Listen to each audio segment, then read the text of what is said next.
ရောက်ခမဖြစ်သူကအကွဲနေတဲ့အိုးကြီး3လုံးကိုခြံထဲထုတ်လာပြီးချွေးမ3ယောက်ကိုတစ်လုံးစီယူကကြားဆွဲစိုက်ခိုင်းလိုက်ပါတယ်နောက်တစ်နှစ်မှာဘသူကကြားဆွဲအများဆုံးထွက်ရှိတယ်လဲဆိုတာကြည့်ပြီးအိမ်အောင်ဦးစီးအာဏာကိုလွှဲပေးမယ်လို့ပြောလိုက်တဲ့အခါလူတိုင်းမျက်နှာပြတ်သွားကြပါတယ်ရေတောင်မလုံနဲ့အိုးကွဲကြီးတွေနဲ့ကြားဆွဲစိုက်ခိုင်းတာဟာအလကားအလုရှုပ်တာပဲလို့အားလုံးကထင်ကြတာပေါ့အကြီးဆုံးချွေးမကတော့အလုရှုပ်ရမှာကြောက်တာကြောင့်အိုးကိုအိမ်ထဲတည်သွားပြီးထင်းချောင်းတွေကြားထဲပစ်ထားလိုက်ပါတယ်ရွှွန့်တော်အနေငယ်နဲ့ရေအနေငယ်ထည့်ပေးပြီးနောက်မှာတော့အိမ်လဲဖို့ထွက်သွားတော့တာပါနောက်နေ့မှာအိုးအောက်ခြေကရေရီယိုစိမ့်ပြီးခြောက်တွေ့သွားတာကိုမြင်ပေမဲ့သူကတော့ကြည့်တောင်မကြည့်တော့ပဲတေးချင်းသေးပါစေချွေအိုးမဟုတ်တာလို့ဆိုကာပစ်ထားလိုက်ပါတော့တယ်ဒုတိယချွေးမကတော့ညံညံနဲ့တုံးတက်သူပါသူကအိုးကွဲကြီးကိုအိုးဖာတဲ့သူစီရောင်းစားလိုက်ပြီးရတဲ့ပတ်စံနဲ့အရက်နဲ့အလှပြင်ပစ္စည်းတွေဝယ်လိုက်ပါတယ်နောက်တစ်နေ့ကျမှကံဘေးကနေကြားဆွဲအကြီးကြီးတွေတွားတူးပြီးအိုးရဲထည့်ပြမယ်ရောက်ခမကအသက်ကြီးနေပြီဆိုတော့အစ်စ်လားအတူလားခွဲခြားနိုင်မှာမဟုတ်ဘူးလို့သူကတွေးထားတာပါတတိယချွေးမကတော့အိုးကွဲကြီးကိုအိမ်ထဲတည်လာပြီးအရင်ဆုံးအကြောင်းတွေကိုလိုက်ရှာပါတယ်သူကပြာနဲ့ရွှွန့်စည်းကိုရောပြီးအကြောင်းတွေကိုပိတ်ဆို့ကအိုးခါမှာလဲနှီးကြိုးတွေနဲ့ပတ်ထားလိုက်ပါတယ်ညဘက်ဆိုရင်လဲကြာပင်ပေါက်လေးတွေအေးမှဆိုလို့အိုးကိုမိဖို့ချောင်းတဲ့အထိတည်သွင်းထားတတ်ပါတယ်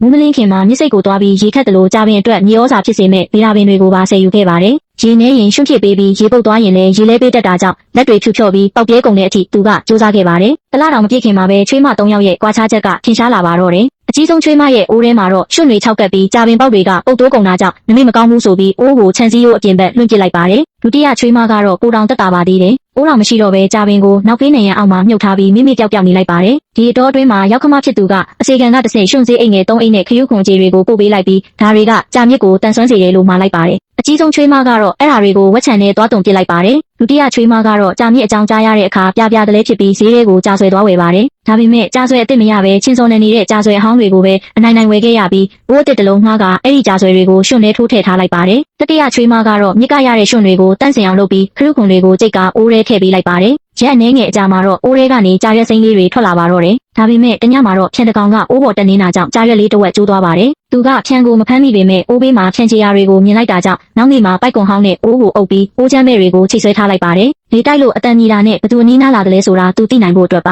စောင်းဦးပေါက်ရောက်တဲ့အခါရွာမှာမုန်းမရွာတာကြားတာကြောင့်ရေတွင်းတွေခန်းချောက်ကုန်ပါတယ်အကြီးဆုံးချွေးမကတော့ဒီကြာအိုးကြီးကြောင့်သူဒုက္ခရောက်ရတယ်လို့နေတိုင်းဆဲဆိုနေပါတယ်ဒုတိယချွေးမကတော့သူစိုက်ထားတဲ့ကြာတုတွေပေါ်သွားမှာဆိုလို့အိုးကိုပိတ်စနဲ့အုပ်ထားလိုက်ပါတယ်တတိယချွေးမကတော့သူ့အိုးထဲကတန့်စင်တဲ့ရေကိုခတ်ထုတ်ပြီးဘေးအိမ်ကဖျားနေတဲ့ကလေးကိုရေဘက်တိုက်ပေးသလိုတကိုယ်ထဲနေတဲ့အဖွားအိုအတွက်လည်းစိတ်နှွေးပေးပါတယ်အိမ်ကြီးချင်းတွေကရေနှဲရင်ကြာဆွဲတွေတင်သွားလိမ့်မယ်လို့သတိပေးပေမဲ့သူကတော့လူအသက်ကပိုရေးကြီးတယ်လို့ပဲဆိုပါတယ်မချင်းမက်ပဲ3ရက်မြောက်နေ့မှာတော့ကလေးမေကရေတွင်းထဲကရေနှပုံးကိုသူ့စီလာပေးပါတယ်အဖွားအိုကလည်းနှမ်းမုံတစ်ထုပ်လာပေးပြီးဒါကကြာပင်အတွက်အားဆေးဖြစ်တယ်လို့ပြောပါတယ်တတိယချွေးမကနှမ်းမုံတွေကိုရေစိမ်ပြီးရွှွန့်ထဲထည့်ပေးလိုက်တဲ့အခါကြာရက်တွေကပိုပြီးစိမ့်လန်းဝေစာလာပါတယ်ဒါကိုမြင်တဲ့ဒုတိယချွေးမကမနာလိုဖြစ်ပြီးညဘက်မှာကြာပင်တွေကိုခိုးနှုတ်ကသူ့ရဲ့ကြာဆွဲပုတ်တွေနဲ့လဲဖို့ကြိုးစားပါတယ်ဒါပေမဲ့အိုးချမ်းမဲ့တွေတချွန်းချွန်းညီလာတာကြောင့်တတိယချွေးမထွက်လာပြီးသူ့လက်ကိုဖမ်းမိသွားပါတယ်ဒုတိယချွေးမကကြာပင်ကိုလာကူမလို့ပါလို့ပြောပြီးငွေလိုနေပေမဲ့သူ့ရင်ခွင်ထဲကနေချင်းစော်နယ်နေတဲ့ကြာဆွဲအဟောင်းကြီးကြလာတာကိုအားလုံးကမြင်သွားကြပါတယ်တနစ်ပြည့်တဲ့အခါမှာတော့ရောက်ခမကချွေးမတွေကိုအိုးတွေစစ်ဆေးဖို့ခေါ်လိုက်ပါတယ်အကြီးဆုံးချွေးမကတော့အိုးကအက်နေလို့ကြာပင်မရှင်ဘူးလို့ခေါင်းငုံပြီးဝန်ခံပါတယ်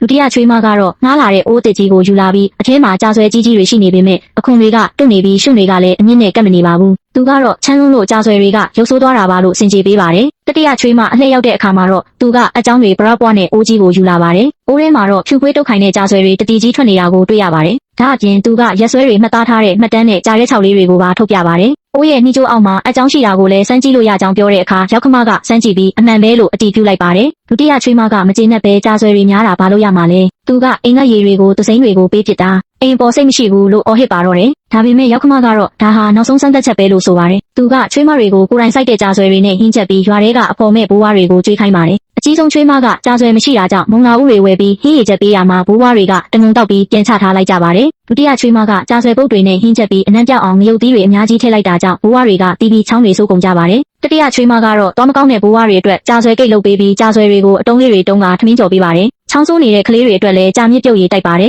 သူကစွန့်ကြွေးရည်နဲ့အမိုးပေါက်နေတဲ့အိမ်ကိုမြင်တဲ့အခါချက်ချင်းပဲအပေါ်တက်ပြီးမျက်တွေနဲ့ဖားထေးပေးခဲ့ပါတယ်အဲ့ဒီအချိန်မှာဒုတိယချွေးမကတတိယချွေးမရဲ့ဟင်းထဲကိုစားကားတွေခိုးထည့်ဖို့စူးစမ်းပေမဲ့အနားမှာမိကူထိုးပေးနေတဲ့အဖွားအိုကသူ့လက်ကိုဖမ်းမိသွားပါတယ်ဒီတော့မှရောက်ခမကစာရွက်တရွက်ထုတ်ပြပြီးဒီအိုးသုံးလုံးဟာအိုးလုတ်တဲ့သူပစ်ထားတဲ့အိုးအပ်တွေဖြစ်တယ်ကြာဆွဲတွေကလည်းအပင်ပေါက်ဖို့ခက်ခဲတဲ့အမျိုးအစားတွေပဲငါကဘသူကြာဆိုင်တော်တယ်လဲဆိုတာကိုကြည့်တာမဟုတ်ဘူးဒုက္ခနဲ့ကြုံတဲ့အခါဘသူကလက်လျှော့မလဲဘသူကလိမ်ညာမလဲဘသူကစေတနာမှန်နဲ့လုံမလဲဆိုတာကိုကြည့်တာလို့ပြောလိုက်ပါတယ်အကြီးဆုံးချွေးမကိုတော့အလုံးမလုံးချင်သူဟာအိမ်အောင်ကိုဖျက်ဆီးလိုက်မယ်လို့ဆုံးမပြီးဒုတိယချွေးမကိုတော့ညံညံနဲ့တွေကလူစိတ်ကိုပြပြစေတယ်လို့ပြောလိုက်ပါတယ် နောက်ဆုံးမှာတော့တောနဲ့စရင်ချုပ်ကိုတတိယချွေးမလက်ထဲအနှင်းလိုက်ပြီးမင်းကအပ်နေတဲ့အိုးကိုဖာထေးနိုင်တယ်လို့ကြာပင်ကိုလည်းရှင်းတန်အောင်လုပ်နိုင်တယ်မင်းရဲ့စိတ်ထားကမုံမြတ်တာကြောင့်ဒီအိမ်ကိုမင်းနဲ့အပ်တာစိတ်ချရတယ်လို့ပြောလိုက်ပါတယ်အဲဒီနောက်မှာတော့တတိယချွေးမကအိမ်တော်ဦးစီးအဖြစ်နဲ့ရွာမှာရေတွင်းတွေတူးဖော်ပေးပြီးအမျိုးသမီးတွေကိုကြားမုံလုံနီးတင်ပေးကအားလုံးကိုချမ်းသာအောင်လုပ်ပေးခဲ့ပါတယ်လူဆိုတာအလုပ်ကိုသေးတယ်ဆိုပြီးမပေါ်ဆတင်ပဲစေတနာထားဖို့သာလိုအပ်ကြောင်းလိန်ညာမှုကခဏလာပဲခံပေမဲ့စစ်မှန်တဲ့စေတနာနဲ့တာဝန်ယူမှုကသာကံကောင်းခြင်းတွေကိုယူဆောင်လာနိုင်မှာဖြစ်ကြောင်းဒီဇလန်းလေးကဖော်ပြနေပါတော့တယ်